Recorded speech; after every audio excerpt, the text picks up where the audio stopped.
Juan Manuel Fangio is, without a doubt, one of the finest Formula One drivers ever to compete in the sport. An impressive feat for a man of humble Argentine beginnings.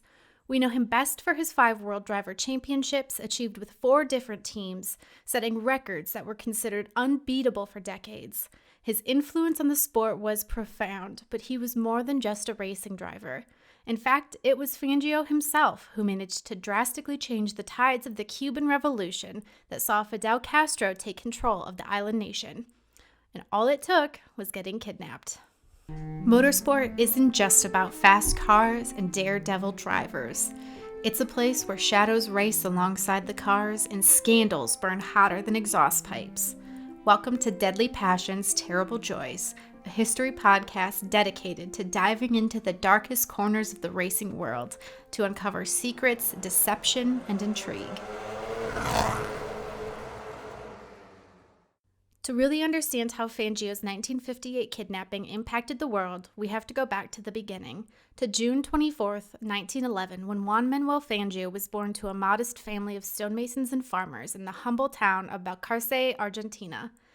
As a child, Fangio suffered from a variety of illnesses, but he found peace tinkering with broken household appliances and later with the motors of the local horseless carriages that had slowly begun to make their way to Argentina.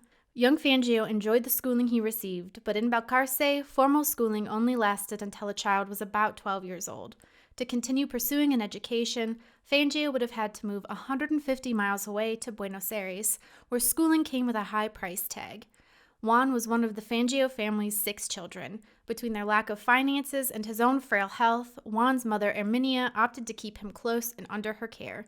Instead of schooling, Juan became an apprentice blacksmith, but his true love quickly revealed itself to be the automobile. By age 12, he had given up blacksmithing to instead join the men in the garage who worked on the handful of local cars in Balcarce. By age 15, he had become one of the town's most respected mechanics and was soon being invited by his customers to serve as their riding mechanic during races. I loved the idea of motor racing, Fangio said, as written in Gerald Donaldson's biography of the man. I was attracted by the spirit of adventure that is an inseparable part of it. I already felt I was a racer. It put me on the right track. That adventurousness also translated into a passion for football, where he earned the nickname El Chueco, or bandy-legged one, for his ability to bend his left leg around the ball to shoot goals. He briefly ran away with friends before his father brought him back home, something that turned out to be a blessing in disguise, as young Fangio soon came down with a nasty case of pneumonia that kept him bedridden for 2 months while his mother wept by his side. He was slow to recover from the illness, and it was only when he turned 21 that he was finally deemed fit enough to engage in mandatory military service.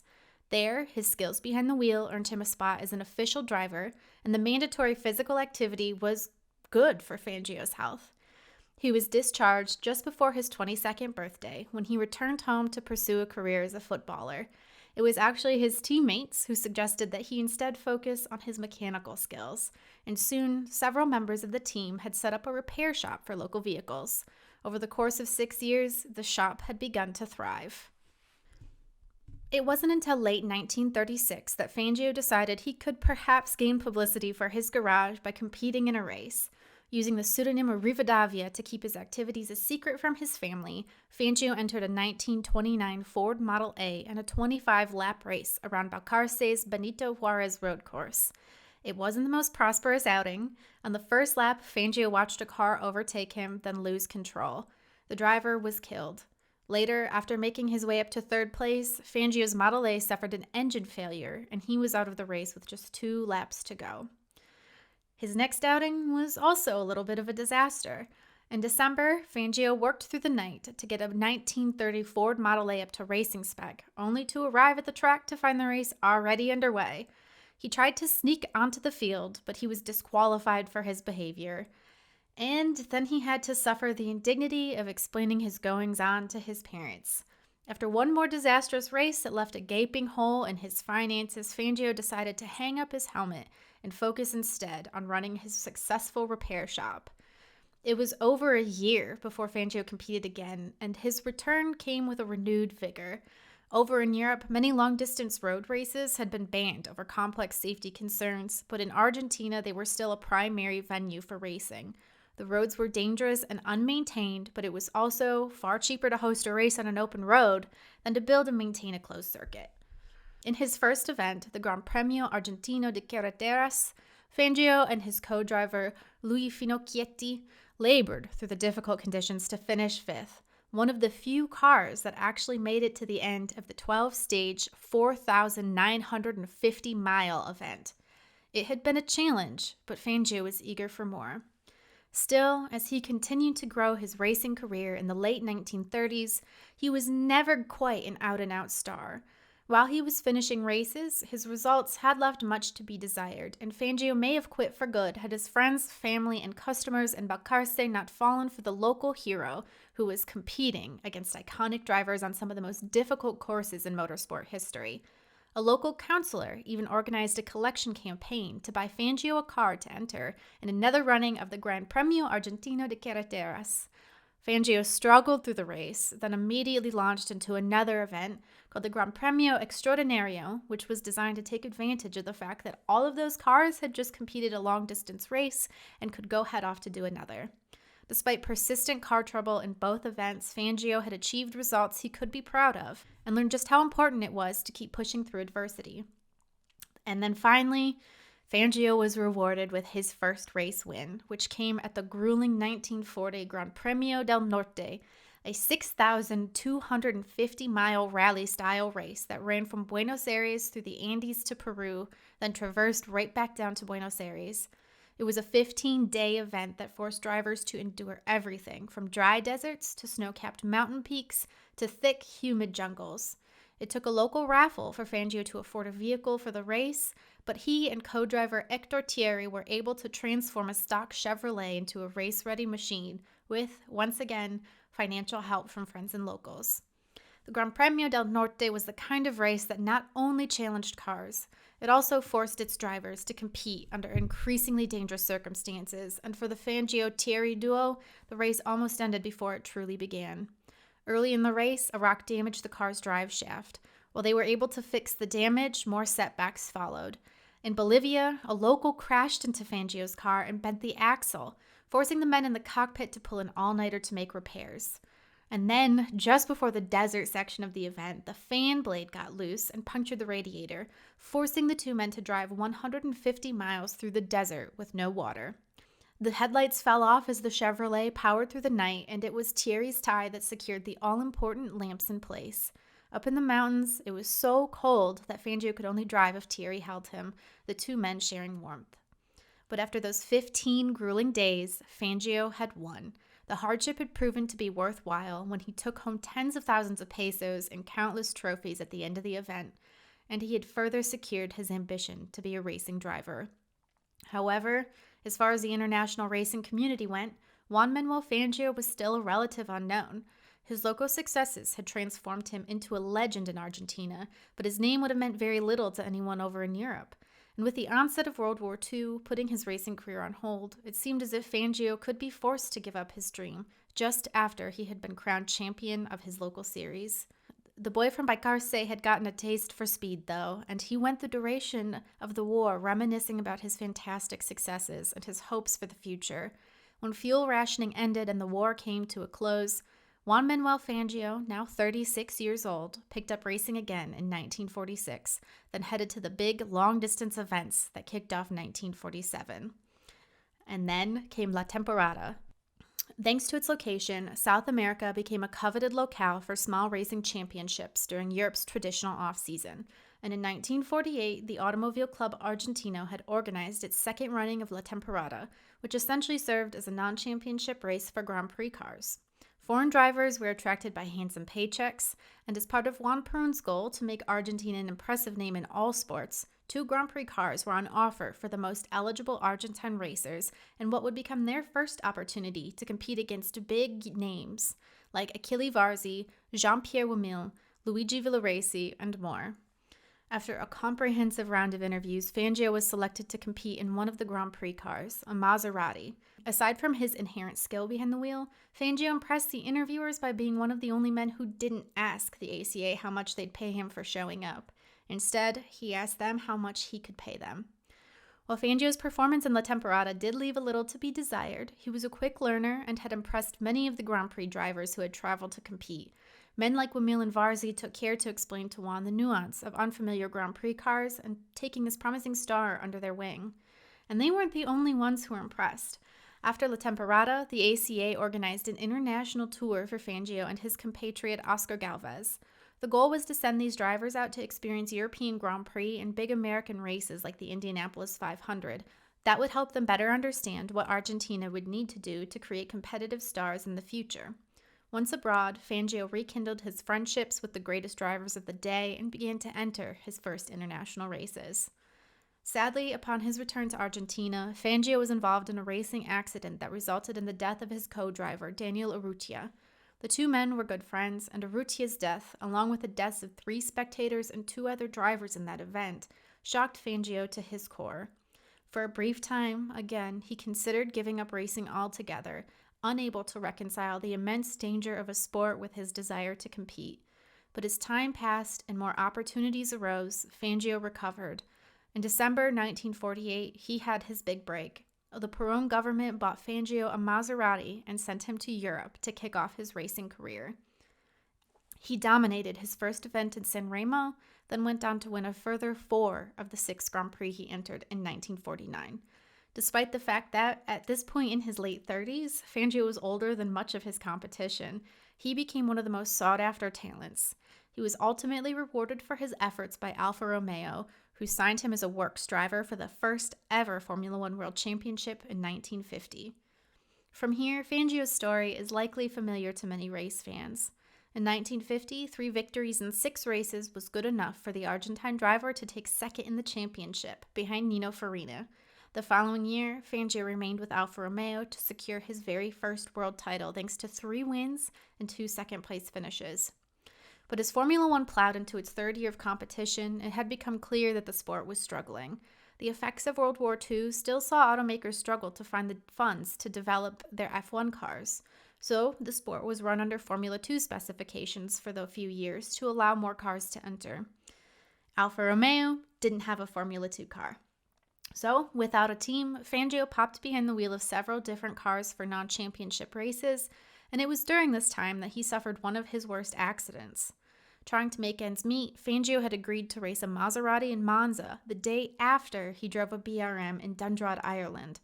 After driving through the night, a fatigued Fangio arrived at the track just before the start to take his place at the rear of the grid. And on the second lap, fatigue overtook him. He lost control of his car, crashed onto a grass bank, and was thrown out of the cockpit before the car smashed into the trees lining the Italian circuit. A broken neck saw him sit out the remainder of the year, vowing never again to push himself to that extent. He wouldn't need to. In 1953, Fangio was signed to Maserati, after which point he finished second. The following year, he signed to Mercedes-Benz, but because the German automaker's car wasn't ready until the 3rd race of the season, Fangio kicked off the year with Maserati, winning both of the events he contested with the Italian marque. With Mercedes, Fangio won 4 of the final 6 events to take his 2nd world championship. Then came the tragedy of 1955. While the season started out well for Fangio with a win in his home country, Mercedes had announced halfway through the season that it would be pulling out of motorsport after its cars were involved in a deadly Le Mans crash that killed 83 spectators. Fangio completed the abbreviated racing season with 3 wins and 1 second place, taking yet another title with a manufacturer who was set to depart the sport. With few options for 1956, Fangio signed with Enzo Ferrari's Scuderia, despite the misgivings he had about the team. At the time, Ferrari had inherited a slate of cars from Lancia's defunct racing program, and it was these tuned machines that the drivers were expected to race for 1956. But they came with problems. Fangio requested a personal mechanic to ensure his cars were adequately prepared to race, after which point his performance did improve, but the real star of the year was Peter Collins, his teammate. In the season finale in Monza, Fangio's car broke and his other teammates refused to hand over their machines, at least until Peter Collins offered his teammate his Ferrari with just 15 laps to go in the race. Had Collins remained behind the wheel, he would have taken the championship, but he didn't want to. Reflecting later, he said, "All I could think of was that if I won the race and the championship, I would be an instant celebrity. I would have a position to live up to. People would make demands of me. Driving wouldn't be fun anymore, so I handed the car to Fangio. I'm only 25 years old and have plenty of time to win a championship on my own. Sadly, Collins was killed within 2 years of allowing Fangio to take his 4th title. At the conclusion of the year, Fangio parted ways with the Ferrari team, concluding their uneasy partnership. Instead, he turned to Maserati, where 4 wins netted him his 5th and final world championship. Until 2003, he was the only driver to have ever accomplished that feat, which was all the more impressive considering the notorious unreliability of the cars of that era. Somehow, Fangio was able to do what his competition couldn't. After years of nursing cars through the perils of massive off-road races, he knew how to coax the machine to the end of a seemingly simpler and much shorter Grand Prix. But it was something of an uneasy victory. At the end of the 1957 season, Maserati was so close to insolvency that it could prepare only a single Grand Prix car, which it would offer to private entrants. He accepted that Maserati for the 1958 season opener in Argentina, but primarily took a wait-and-see attitude toward the upcoming year.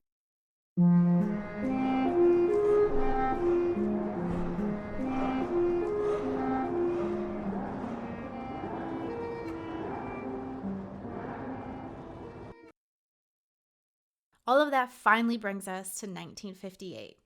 At this point, the beloved Fangio had become an icon in the motorsport world, but he was getting tired. At 46 years old, he was ready to hang up his helmet and bid farewell to regular competition before he suffered the indignity of deeply atrophying performance. He wanted to be remembered for his successes, not for a drastic drop in results that could mar his legacy. Beyond all of that, his parents were still alive, but they were approaching the final years of their life. Fangio started to feel immense guilt over the fact that he had essentially abandoned his family when he jetted off to Europe, barely even sending postcards because he knew it would make him unbearably homesick. But as his parents aged, he realized he wanted to cherish a few more years with his loved ones. But coming off of his successful 1957 campaign, Fangio was easily the biggest name in the motorsport world, and his presence at the track was in high demand. His name alone could make all the difference regarding the size of the trackside crowd, and so it was natural that he would be invited to compete in the second running of the Cuban Grand Prix. The Cuban Grand Prix, also known as the Havana Grand Prix, first took place in 1957. The 3.23-mile track stretched across El Malecón, a gorgeous palm tree-lined esplanade that crept across the seafront, and it was the personal idea of one Fulgencio Batista. While Batista had been democratically elected into the role of president between 1940 and 1944, his time in office was marred by corruption. Batista openly conducted business with mobsters, and when it came time to vote for a new leader, he was quickly ousted from power. Batista seized. He organized a coup against President Carlos Brios and secured power again in 1952. From that point on, Batista regarded Cuba less as a country for its many civilians and more as his own personal playground, where he could make the rules for everyone else but choose not to follow them himself. At the time, Cuba was receiving all kinds of assistance from the United States government in the form of financial, military, and logistical support, and Batista used this to create something of a far-right military dictatorship. After seizing power in 1952, Batista immediately suspended the groundbreaking 1940 Constitution that he had implemented from his previous time in office. The Constitution was considered incredibly progressive and afforded liberties like the right to strike, a guaranteed minimum wage, public education standards, and it also affirmed the notion of collective rights. By overturning his previously forward-thinking platform, Batista signaled that he was prepared to implement a regime unlike anything anyone had seen before. And it only got worse. He sided with the wealthy landowners, many of whom were foreigners growing sugar for American consumption, and he began doing business with the American mafia. In turn, the mafia moved into Cuba, transforming Havana into a formidable den of sin, with widespread prostitution, gambling, and drug abuse that enticed wealthy Americans to bask in the seemingly untroubled seaside resort. Elsewhere in Cuba, however, things were grim. As Cuba's elite grew wealthier, the poor grew poorer. Student demonstrations and riots kicked up around the country, often led by a revolutionary named Fidel Castro. This dissent saw Batista censor the media to prevent that information from leaking. To punish the rioters, he used the secret police of his Bureau for the Repression of Communist Activities to beat down protesters, torturing them and publicly executing them as he saw fit. It was into this environment that the idea for the Cuban Grand Prix germinated. As resistance to his rule grew, Batista invested in a high-profile international race to keep Cuba's name in the news in a more positive way. Drivers from all disciplines were invited to take part, enticed by both the generous expenses afforded by the Batista regime as well as the generous prize purses and appearance fees. Just by turning up at the inaugural Havana Grand Prix in 1957, Fangio earned $7,000, which amounts to about $50,000 today. His victory in the event behind the wheel of a Maserati 300S netted him even more. After 1957's great success, Batista was prepared to double down on the race's propaganda efforts for 1958. It was clear that Fangio's retirement was on the horizon, and fans were desperate to catch a glimpse of the iconic driver behind the wheel before he hung up his helmet. However, in the year that had passed since the first Havana Grand Prix, Cuba had completely changed. Once the city was hospitable to the locals, now political unrest was so rampant that the government struggled to hide the frustrations behind the country's star-studded Americanized veneer. Big-name drivers like Fangio were given bodyguards and put up in the swanky Hotel Lincoln. The hope was that this would provide an adequate safety net to help the Monday race go off without a hitch. Until Sunday night, things had gone off without a hitch, and Fangio had set pole position for the race behind the wheel of a Maserati 450S that had been loaned to him by American entrant Temple Buell. But on Sunday, February 23rd, the night before the race, Cuba's illusion of safety was shattered. The bar in the lobby of the Hotel Lincoln was filled with drivers and other race personnel, and by 9 p.m., they'd naturally drawn a crowd of fascinated locals who wanted to catch a glimpse of their idols and perhaps even get an autograph.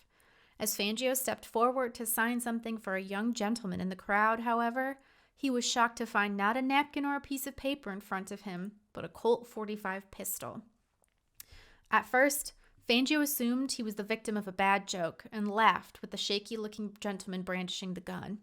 That is, until he was politely informed that he was being kidnapped and that this shaking man's armed friend stood by the door. Would he please come with them? At that moment, Fangio weighed his options.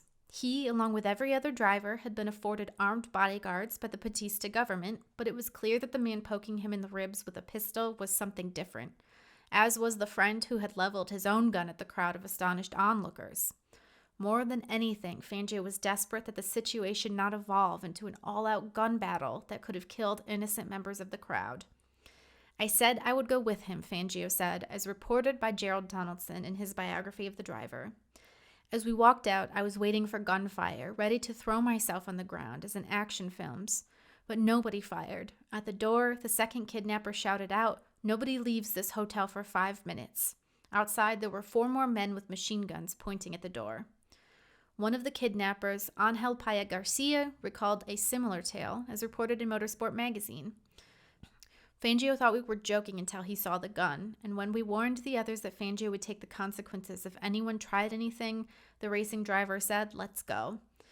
Would we have used our pistols? I don't think so. We weren't murderers. Fangio remained very calm. Thankfully, no shots were fired, and Fangio was tucked into the back seat of a black Plymouth, one of 3 vehicles waiting for him. He was put next to a man who held a machine gun pointed right at him.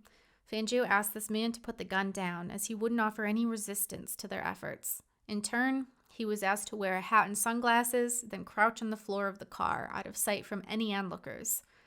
Fangio recounted this part of kidnapping in detail in the International Grand Prix Book of Motor Racing. It was explained to me that the movement of the 26th of July was a Castro political organization. "You are to be our guest," said the man beside me, "and you'll be treated with courtesy. We are doing this because you are, at the moment, the most famous visitor to the island. Tomorrow, you will not be at the start of the Grand Prix. Afterwards, you will be liberated. Our intention is to focus world attention in this way on our political movement, which Batista and his regime are trying to suppress. Claro?" The 3 cars cruised through the streets of Havana before ending up in a villa in a quiet suburb. There, Fangio found the house occupied by a woman and her young son. As he tells it, "The woman asked me to give an autograph to her son. I put down the date and the child's name and signed it." From there, Fangio was taken to another house and then a third. It was in that third house where he was kept overnight with a group of 10 revolutionaries led by Oscar Lucero. There, they explained to Fangio their goals over dinner: steak, eggs, and potatoes. They were part of Castro's 26th of July movement, named after a 1953 attempt to overthrow the Batista regime, and they had attempted to kidnap Fangio the year previously, but they'd failed. With their success in 1958, they hoped they'd be able to draw attention to Batista's failed state by using Fangio as their pawn. No longer would Batista be able to control the media narrative coming out of the country, not when motorsport's biggest star had been successfully kidnapped by revolutionaries. As he heard them speak, Fangio grew sympathetic to their cause. The folks who'd kidnapped him, many of them young students, had been living under a reign of terror. They'd watched their friends and relatives gunned down in the street by the military. Some of their politically active loved ones had disappeared, never to be seen again. They told Fangio of the basic human rights that had been denied them, of the way Batista spent on luxuries of his own dictatorship without sharing any of that wealth with anyone else. And despite the gruesome nature of their tales, Fangio rested easier knowing that his kidnappers didn't mean him any harm.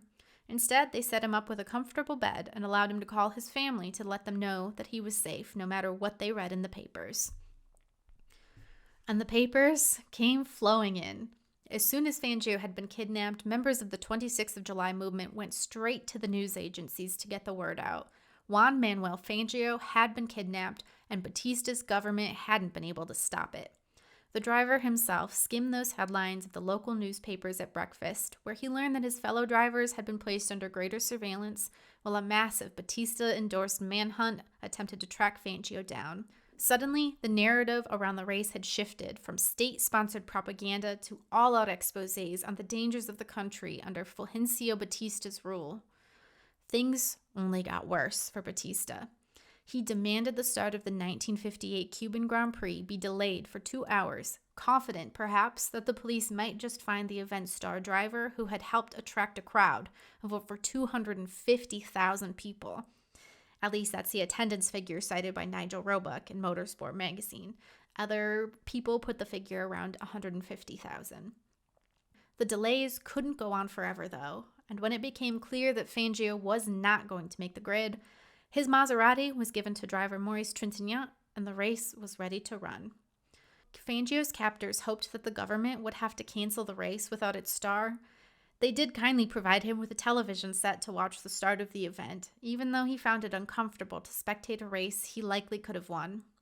More members of the 26th of July movement stopped by to apologize for the fuss, as Sterling Moss took lead of the race. But Fangio's kidnapping was not the only dark mark on the 1958 Cuban Grand Prix. When the green flag flew, one car on the track had started to leak oil around the circuit. By the 5th of 90 laps, the offending car had slicked down key corners of the straight track, which was flanked by thousands of spectators. One of the race's entrants was an inexperienced Cuban racer, 26-year-old Armando Garcia Cifuentes. Behind the wheel of a yellow and black Ferrari, he was hoping to emulate Fangio by becoming a local boy so talented that he could impress a field stacked with some of the world's best drivers. It was his inexperience that caught up to him. At a corner near the American embassy, Cifuentes lost control in a slick patch of oil and barreled into the crowd. 7 spectators were killed, and almost 40 more were injured by the scything machine. A concerning lack of crowd control also meant that, in the aftermath, audience members desperate to flee from the scene actually ran right out onto the hot racetrack, where the cars were still racing at full speed. After just 6 laps, the race was red flagged, but only because drivers Phil Hill and Bob Said had gotten out of their cars and demanded that happen. The 1958 Cuban Grand Prix was over. As the race came to a sudden and violent end, Fangio's captors knew they had another bigger problem on their hands: how to safely release Fangio. They didn't intend to hold him hostage until he was discovered by Batista's men, which would likely result in a bloody shootout. They also didn't want to do something as simple as drop Fangio off at his hotel, fearing that he'd be killed, so that Batista could claim the revolutionary 26th of July movement truly was the group of bloodthirsty bandits he'd portrayed them to be in the media. Fangio himself had the answer. They should simply drop him off at the apartment of Raul Lynch, who was serving as Argentina's ambassador to Cuba. The captors did exactly as he asked, and for good measure, they even apologized for inconveniencing him as they dropped him off. Fangio had been in captivity for 29 hours.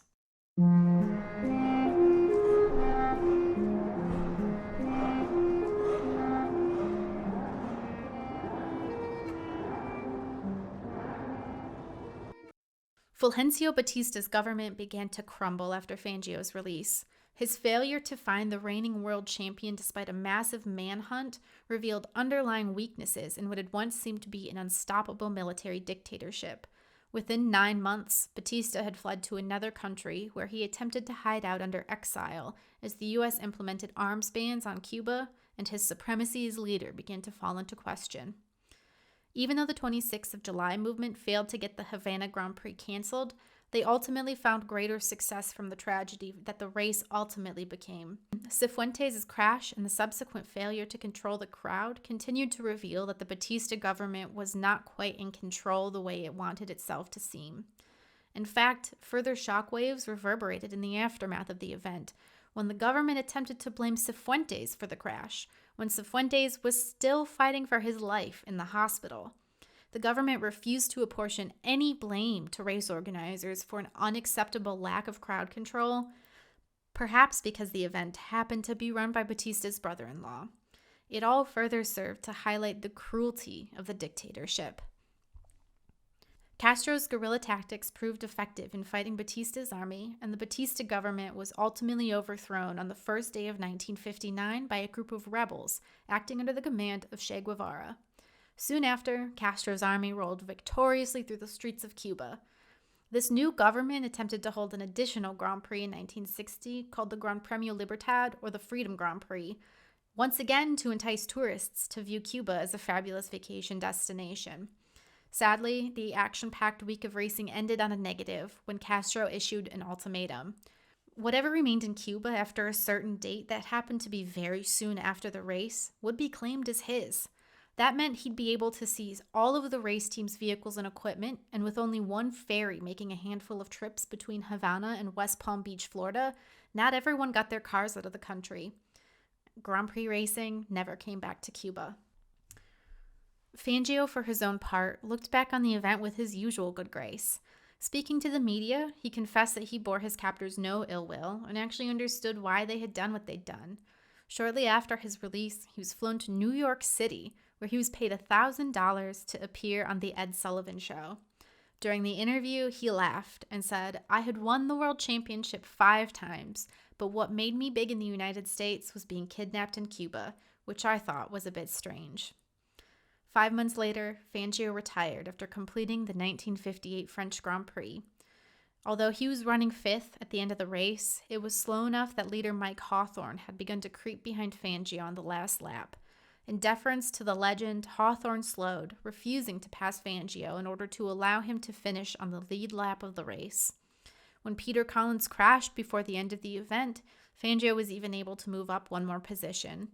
When he climbed from his car at the end of the race, which had also taken the life of Ferrari driver Luigi Musso, Fangio told his mechanic nothing but, "It is done."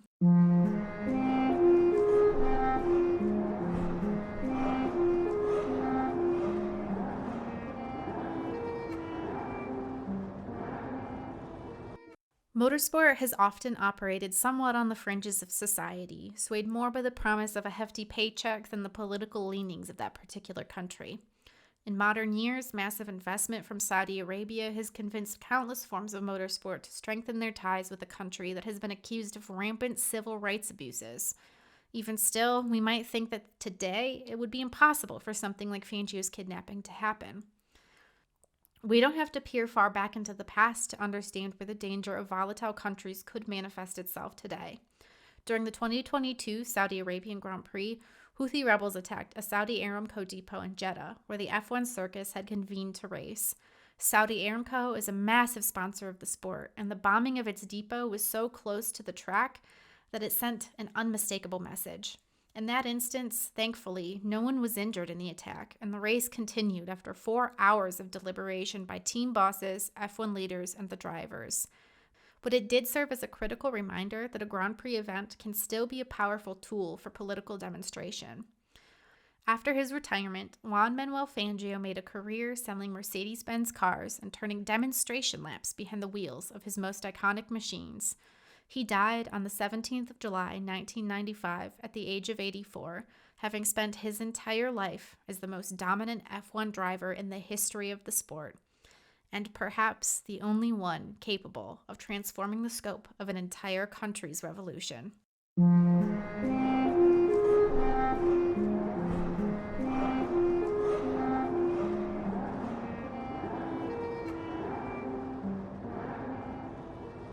To end the show, I'm introducing a segment called La Source, named, of course, after the turn at Spa-Francorchamps, but in this case, it's serving as my bibliography. You'll be able to check out a list of sources in the description of the podcast, but because it's important to me to source regularly and accurately, I'll be naming a few works at the end of each episode. This week, my primary source was Fangio, The Life Behind the Legend, a comprehensive biography published by Gerald Donaldson, though the Fangio entry in Crispian Besley's recent Driven to Crime, True Stories of Wrongdoing in Motorsport, served as a great access point for additional details. I also referenced Joe Dunn's Motorsport magazine piece titled When Fangio Was Kidnapped in Cuba, and pulled some quotes from the International Grand Prix Book of Motor Racing by Michael Frewin. Thank you for tuning in to the very first episode of Deadly Passions, Terrible Joys. Next time out, we'll be talking about a race-fixing scandal that rocked the pre-war Tripoli Grand Prix.